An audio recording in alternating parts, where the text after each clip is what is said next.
Also, Notre Dame taking on NC State in South Bend. The Irish inexplicably off the radar until the win over USC. Now they seem to have gone from under the radar to this is all everybody's talking about is what happens if Notre Dame runs the table. And then we've got this glut of one-loss teams that have conference championships, but Notre Dame arguably the better resume with a very difficult schedule. But first, they're going to have to navigate NC State, Miami, and Stanford. And the effort against USC, I expected that to be an outstanding football game, and Notre Dame just put them away. While Penn State was dominating Michigan, it took a while. It at least took a half of play for Penn State to separate. Notre Dame just hit the field and just trucked USC out of the gate, and now they've got NC State. Yeah, they really dominated the line of scrimmage last week. Something we didn't see out of the 4-8 Irish last season. Josh Adams having a terrific year running back. Brandon Wimbush really hasn't been asked to do a ton for Notre Dame, but he has been a serviceable quarterback. And then you look at the Irish defense. Brian Kelly made that kind of a sticking point this offseason to get better on that side of the ball, and Notre Dame really has. Frustrated Sam Darnold throughout last week. 49-14 win over a preseason top 5 USC team that might be the most disappointing top 25 team this season. But getting back to this week, Mark, 3:30 game like Ohio State, Penn State, a couple others. Very good marquee matchup though. NC State's 14th. They've got one loss. Notre Dame number 9, one loss.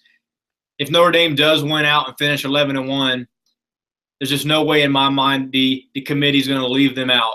They've got too many quality wins. They would have beaten likely an unbeaten Miami team that could very well still win the ACC. So very big opportunity Saturday in South Bend for Notre Dame. And you look at NC State, Ryan Finley. We've mentioned it all year. He's having a great year at quarterback for the Wolfpack. No one's talking about him, maybe an ACC Player of the Year dark horse. They've got Jalen Samuels, one of the most versatile athletes in college football, and he was a 2-star recruit. So Dave Dorn has really shown the ability to develop some of his veterans there. So 7.5-point spread. I do think Notre Dame will win. Could be a very, very good ball game, though. Yeah, Notre Dame's defense was just atrocious in 2016. They've really hit the weight room. They're a better tackling squad and just tougher and more tenacious this year with pretty much the same personnel. Yeah. Interesting matchup that NC State, despite Ryan Finley, 11 touchdowns, no picks, very efficient, very protective of the football, as you can see right there. Difficult scoring in the red zone for NC State, and Notre Dame has thrived in the red zone on defense. And also this Notre Dame rushing attack, as you mentioned with Josh Adams, has been devastating at times, rushing for 400 and 500 yards a game.